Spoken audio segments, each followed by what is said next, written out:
2030।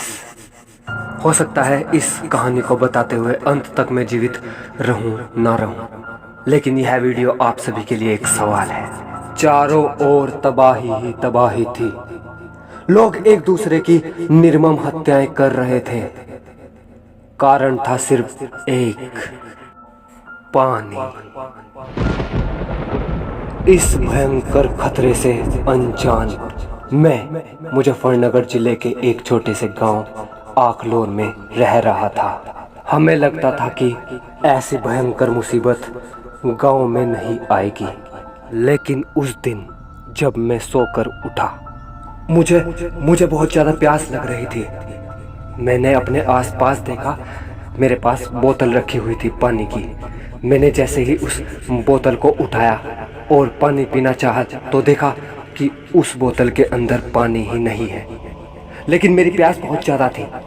मैंने तभी दूसरी बोतल को उठाया और उसमें भी पानी नहीं था। तब मैंने तीसरी बोतल को उठाया और उसमें भी पानी नहीं था। प्यास के मारे मेरी हालत खराब होती जा रही थी। मैं बहुत ज़्यादा प्यासा था। तभी मैंने अचानक देखा कि सामने से मेरा भाई तड़पता हुआ मेरे पास आया। वो लगातार पानी कर रहा था। उसे पानी की ज़रूरत थी, पर मेरे पास पानी नहीं था। पानी नहीं था मेरे पास। और मेरे भाई ने मेरे हाथों में अपना दम तोड़ दिया। तब मुझे पता चला कि जब अपनों की मौत अपने हाथों में हो तो कैसा लगता है। लेकिन मैंने अपने आप को संभाला, क्योंकि अब वही हालत जो मेरे भाई की थी अब मेरी भी होती जा रही थी। मैं भी प्यास के मारे बहुत ज़्यादा परेशान हो रहा था। तब मैं भागा एक नलके के पास गया जो कभी भी सूखा नहीं रहता था, और मैंने उस नलके को चलाया तो देखा पहली बार उस नलके में भी पानी नहीं था। हे भगवान, यह हो क्या रहा है। पर मेरी प्यास इतनी ज़्यादा थी कि मैं अब नाली में से भी पानी पीने को तैयार था। तब मैं दौड़ा हुआ नाली के पास गया, लेकिन नाली भी सूखी पड़ी थी। अब मेरी हालत बहुत ज़्यादा ख़राब थी। तभी मैं पास की एक पहाड़ी पर गया। मुझे लग रहा था कि वहाँ पर ज़रूर पानी मुझे मिल जाएगा, लेकिन चारों ओर पेड़ पौधे सूख चुके थे बुरी तरह से। सभी हरी चीज़ें सूख चुकी थी, और उस पहाड़ी में भी गहरी दरारें पड़ चुकी थी। वह पहाड़ी भी पूरी तरह से सूख चुकी थी।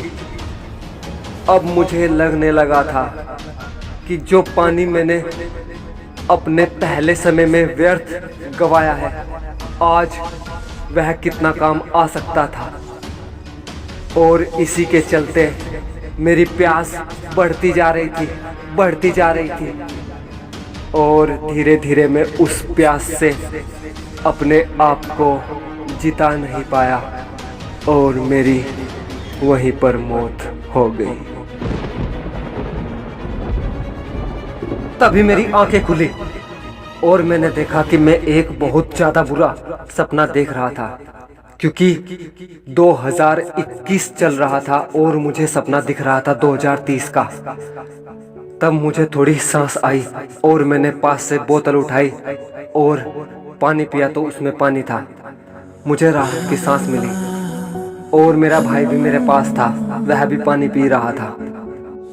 एक रिपोर्ट के अनुसार 2030 तक भारत में 40% क्षेत्र में ज़मीन के नीचे का पानी समाप्त हो जाएगा। यहाँ 2018 और 19 की एक नदी की सैटेलाइट इमेज दिखाई गई है। कुछ इलाकों में टैंकर की कीमत 1500 से 6000 तक हो गई है। कुछ क्षेत्रों में इलेक्शन को बाइकआउट किया गया है पानी की कमी के कारण। झारखंड में एक व्यक्ति ने पानी के लिए 6 लोगों पर चाकू से हमला किया। राजस्थान में लोगों ने पानी की टंकी पर लॉक लगाया ताकि उनका पानी न चोरी हो सके। 2050 तक 50% लोगों को पानी की समस्या का सामना करना पड़ेगा। 10 में से एक व्यक्ति के पास पीने के लिए साफ पानी नहीं है।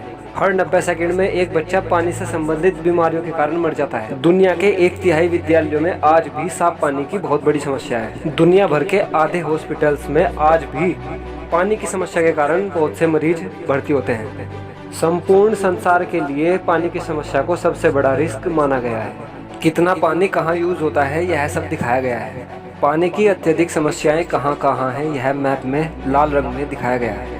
पीने के लिए हम केवल साफ पानी का 10% यूज करते हैं। अर्थ में केवल 2.5% फ्रेश वाटर है, जिसमें से 2% ग्लेशियर के रूप में है और 0.5% ही फ्रेश वाटर लिक्विड के रूप में है। जितनी स्पीड से पॉपुलेशन बढ़ रही है उतनी ही स्पीड से जल स्तर भी घट रहा है। हमारे देश में 54% भाग पानी की समस्या से जूझ रहा है, जिसमें राजस्थान, गुजरात और उत्तर प्रदेश क्रमशः टॉप 3 में है। तो आपसे निवेदन है कि जितना आपको आवश्यक है पानी उतना तो आप इस्तेमाल करें, लेकिन जैसे आप टुल्लू पंप या सबमर्सिबल खुला सड़क पे छोड़ देते हैं तो कम से कम उसे तो बचाएं ताकि हमारा भविष्य सुरक्षित रहे। जल को इतना शेयर ना करें कि भविष्य में शेयर करने के लिए जल का थोड़ा सा भी शेयर ना बचे। अब सवाल बस एक ही है, जो मुझे सपने में दिखा वह मेरी कोरी कल्पना थी या कोई चेतावनी।